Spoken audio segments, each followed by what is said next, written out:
Shalom.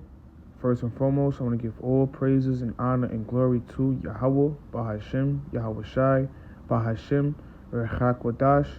Double honors to the apostles and the elders in Great Millstone who are well. Peace and mercy to the Tazadak Akim out there that's laboring this truth with all sincerity. Shalom to the elect. All right, I'm the brother Thamayim, going through, the breakdown of Isaiah the 13th chapter. It made this lesson be edifying. So I'm going to start from verse 1. The burden of Babylon, which Isaiah, the son of Amos, did see.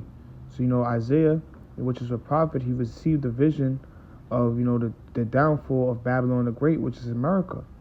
And we know this is talking about America because America is going to be destroyed with nuclear missiles, okay? And we know ancient Babylon, wasn't destroyed by or brought down by nuclear, warfare, okay? Verse 2. Lift ye up a banner upon the high mountain. This banner is talking about the wisdom, knowledge, and understanding from the Holy Scriptures. All right, and that high mountain represents America because America is the top of all these other nations. All right, and the precept for that is Jeremiah chapter 31, verse 7. It reads, "For thus saith the Lord, sing with gladness for Jacob, a shout among the chief of the nations. Publish ye, praise ye, and say, O Lord, save thy people, the remnant of Israel." All right, and when you go into the word the chief of the nations, when you go into the word chief, it means the captain. All right, and we know that America is basically, the captain of all these other nations.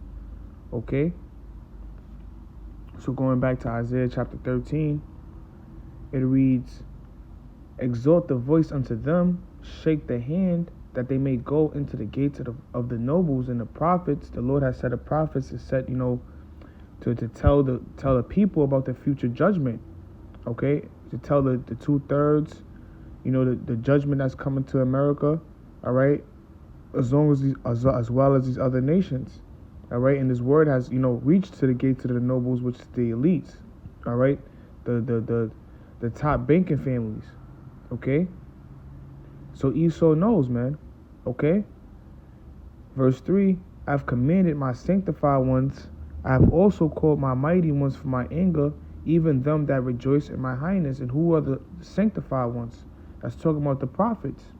This is Jeremiah chapter 1, verse 7. "But the Lord said unto me," Salakia, verse 5, "Before I formed thee in the belly, I knew thee.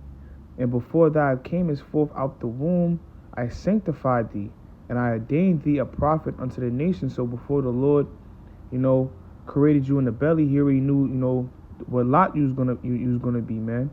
All right, but basically going into the sanctified ones is being the prophets. Okay, going back to Isaiah chapter 13. I'm gonna read it again. This is Isaiah chapter 13, verse 3. "I have commanded my sanctified ones. I have also called my mighty ones for my anger, even them that rejoice in my highness." And who are the mighty ones? All right, the mighty ones represents the angels. All right, who's going to also, come with Yahweh Shah to bring down America, man, with that fire. Okay. Verse 4, the noise of a multitude in the mountains, like as a great people.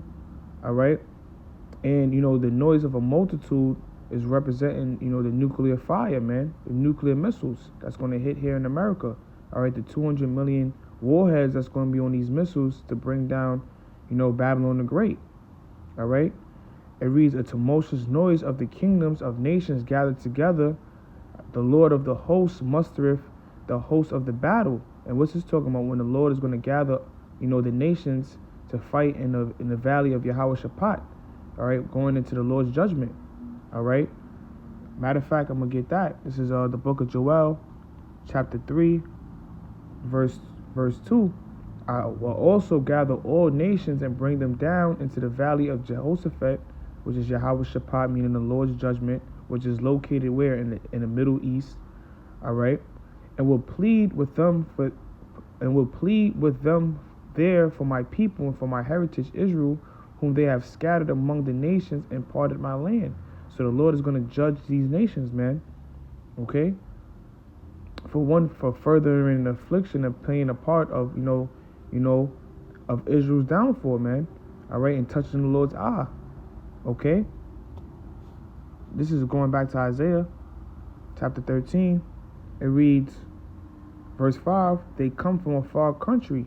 All right, and that far country is talking about, the east.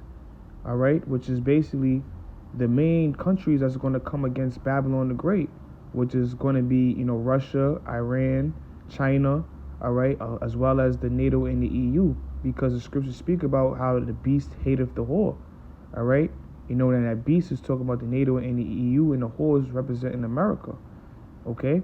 So that far country is talking about, the countries that's in the east, all right? They come from a far country, from the end of heaven, even the Lord and the weapons of his indignation to destroy the whole land. And what's the weapons of the Lord's indignation? All right, that's talking about the nuclear missiles, man. And all right, I'm going to get Isaiah chapter 54 to back that up. This is Isaiah chapter 54, verse 16. Behold, I created the smith that bloweth the coals in the fire, and that bringeth forth an instrument for his work, and I have created the waster to destroy it. Right, so the Lord have put, the spirit on these nuclear scientists to make, a nuclear missile, all right? Ultimately to what? To fulfill the Lord's agenda, which is to bring down Esau, all right, which is the so-called white man, all right, to bring down America, okay? All right, and we know that a smith is a person who creates weapons, all right? And that smith was the nuclear scientist, okay? Going back into Isaiah chapter 13, it reads verse 6, how ye, for the day of the Lord is at hand, all right? It shall come as a destruction from the Almighty, okay? And when you go into the word how, it means to mourn, sorrowful, that is going to be a great sorrow in that day, okay? Because a lot of people are going to die in that day, man, when that fire comes, okay? Because the scriptures speak about the Lord not coming with peace, but